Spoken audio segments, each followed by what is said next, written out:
இந்திய விடுதலைக்கு பாடுபட்ட எத்தனையோ பேருடைய வீரமும் உயிர் தியாகமும் மறந்தும் மறைந்தும் போனது. அதில் சிலவற்றை பார்க்கலாம்.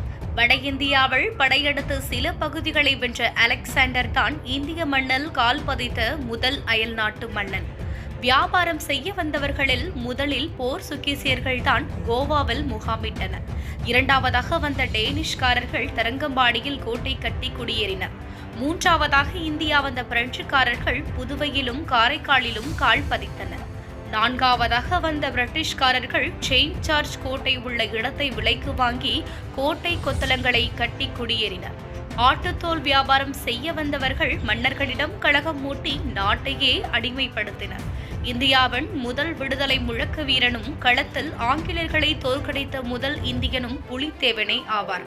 இவர் எப்படி மறைந்தார், எப்பொழுது மறைந்தார் என்பது மர்மமாக போனதால் இந்தியாவிலேயே வெள்ளையரை எதிர்த்து போர்க்களத்தில் மடிந்த முதல் மன்னர் என்ற பெருமையை முத்துவடுகநாத தேவர் பெற்றார் என்பது குறிப்பிடத்தக்கது. திருச்சி சிறையிலேயே விடுதலைக்காக உயிர் நீத்த முதல் பெண்மணி ராணி ஆவார். இவரது மகன் அதிக ஆண்டு சிறையிலேயே வாழ்ந்து சிறையிலேயே மரணத்தை தழுவிய முதல் மன்னர் என்ற பெருமையை பெற்ற முத்துராமலிங்க சேதுபதி ஆவார். இந்திய விடுதலை போராட்டத்தில் ஆயுதமேந்தி களத்தில் போராடி தன் நாட்டை மீட்டெடுத்த முதல் வீரமங்கை வேல்நாச்சியார் ஆவார்.